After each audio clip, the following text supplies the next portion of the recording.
এই মুহূর্তের সবথেকে বড় খবর, হরিহরপাড়া থেকে আবার পথ দুর্ঘটনার খবর উঠে আসছে। ভয়াবহ পথ দুর্ঘটনা, গুরুতর আহত হলেন 3 জন। ঘটনাটি ঘটে হরিহরপাড়ার ডলটনপুর এলাকায়।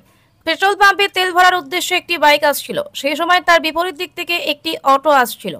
মোটর বাইকে বাঁচাতে গিয়ে দ্রুত গতিতে থাকা অটো ব্রেক করে, তাতেই দুর্ঘটনা ঘটে। সেই অটো উল্টে তার শরীরে পড়ে। ঘটনাস্থলে তড়িঘড়ি স্থানীয় বাসিন্দারা কোনো রকম ভাবে যাত্রী বুঝিয়ে অটোটিকে উদ্ধার করে। 3 জনকে রক্তাক্ত অবস্থায় উদ্ধার করে প্রথমে হরিহরপাড়া ব্লক প্রাথমিক স্বাস্থ্য কেন্দ্রে নিয়ে যায়। সেখানে তাদের প্রাথমিক চিকিৎসার পর শারীরিক অবস্থার অবনতি ঘটলে 1 জনকে মুর্শিদাবাদ মেডিকেল কলেজ হাসপাতালে পাঠানো হয়েছে বলে সূত্রের খবর। ঘটনার খবর পেয়ে ঘটনাস্থলে পৌঁছায় হরিহরপাড়া থানার police. Bureau report, AS Bangla. হলো দুর্ঘটনা কি দেখলেন? মোটরসাইকেলটা আপনার পাম্পে ঢুকছিল, ঠিক আছে, ডলটনপুর পেট্রোল পাম্পে ঢুকছিল, আর অটোর স্পিড ছিল, মোটরসাইকেলও ঢুকছিল, ঠিক আছে। যে মোটরসাইকেলটা একবারে বাঁচাতে যেয়ে ওটোটা একবারে ডিসব্যালেন্স করে একবারে এত যে পড়েছে উল্টে, পাম্পের মুখে পড়েছে। টুকটুকি না ওটো, মাইন্ডা অটোওয়ালা, যে ওই লোকটা যে পড়ে গেছে ছিটকে পড়ে ওর গায়ের উপর ওটো পড়েছিল।